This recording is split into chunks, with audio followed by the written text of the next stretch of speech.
follow the same law.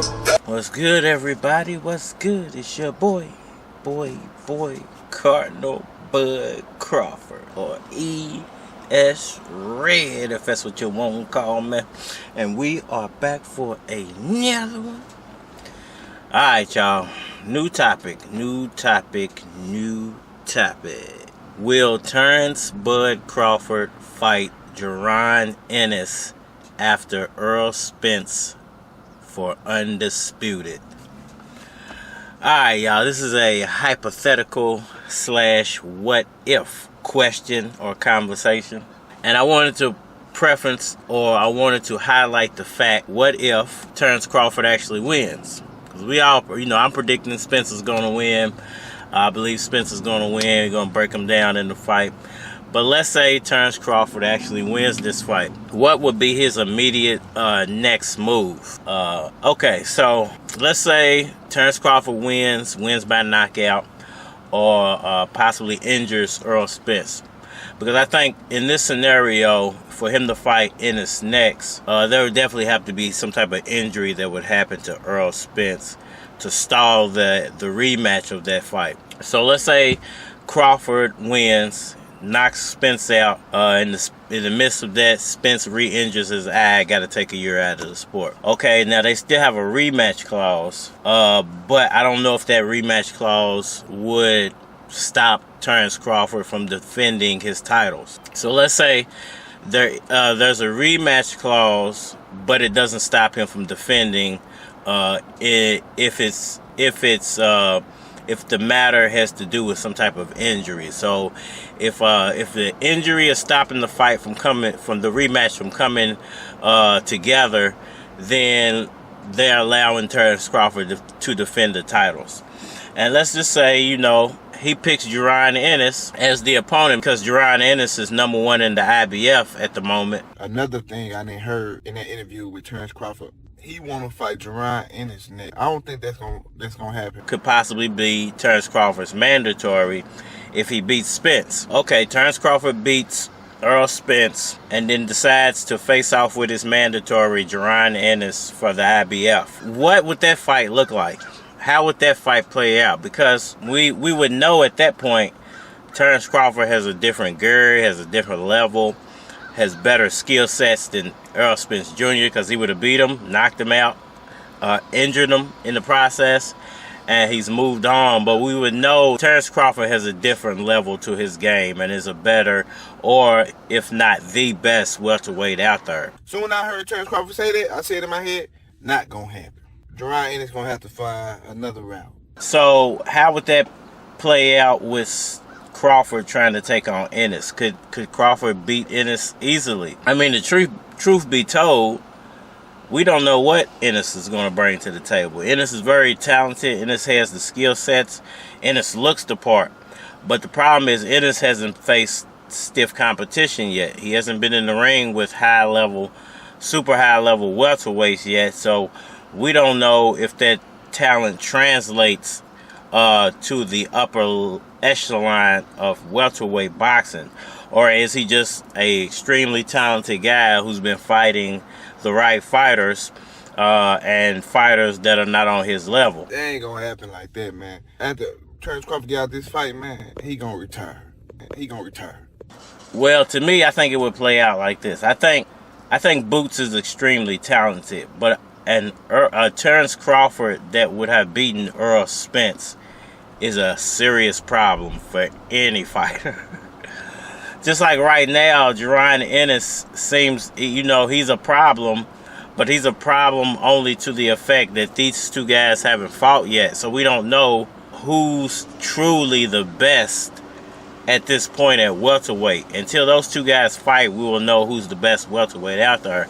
And then you could actually jump Jaron Ennis up one spot and make him the #2 welterweight out there because he's yet to lose, and one of those guys would have lost at that point.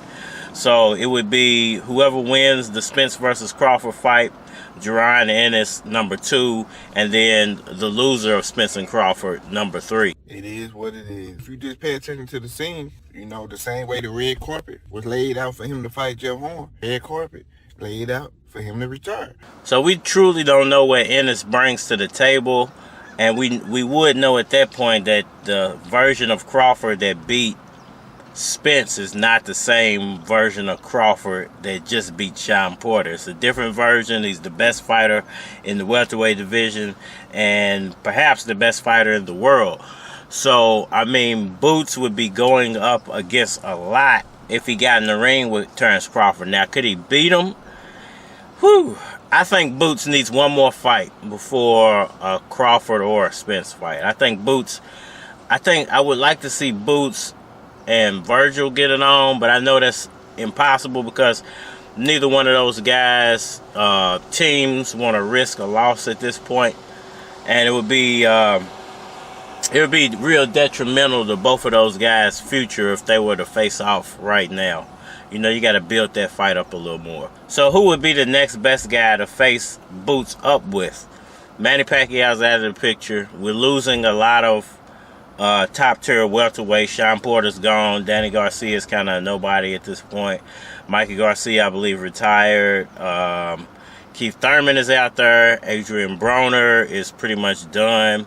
Now, Broner, Boots, you know, Boots is not very well known. Adrian Broner's on the downside of his career. It would be good for both of those guys. They could both play off each other's name, but I don't think the fight would sell very well. I think purist boxing fans might watch it, but I don't know. Now, Boots, Keith Thurman, I think that's a good fight. I think Boots versus Thurman, both of those guys need a test.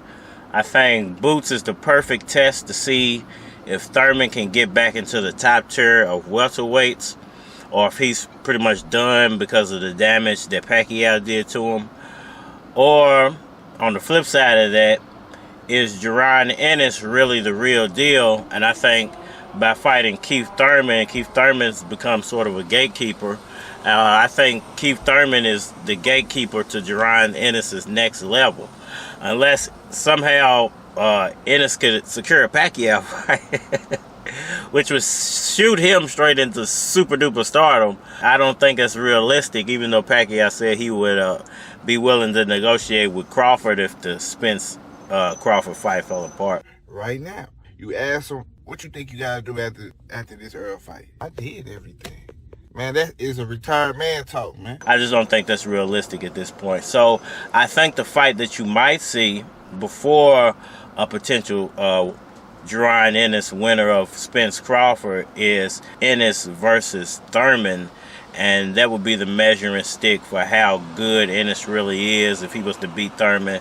And the same goes with Thurman. I think the winner of that fight could most definitely get the winner of Spence Crawford. And I think I would prefer it play out like that, especially if there is no more Pacquiao. You know, because I would love for Pacquiao to come back and get a shot at whoever's undisputed. And I've been hoping that's his game plan, just to play the background until those guys work it out and then come back. But unrealistic. But the Jaron Ennis, Keith Thurman, very realistic, and it could be playing out here really soon. And I think the winner of the if Terence Crawford was to win and beat Errol Spence, oh man, you know, it really will.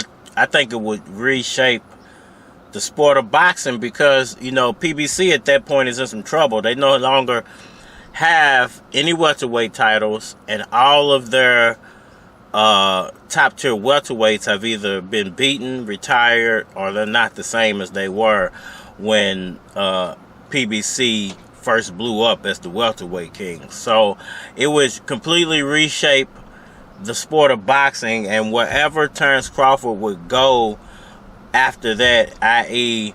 if he was to sign with a promoter or start his own company, that company would go through the roof. That was one of his bargaining tools when he was trying to, you know, as they were trying to get this fight done, like, he need me. You know, he would end up dictating the welterweight division for a long time, and how the landscape of the welterweight division looks, because there is a chance he might not even fight Boots. He might overlook Boots and go after Virgil because he sees a flaw in Virgil's game. We don't know.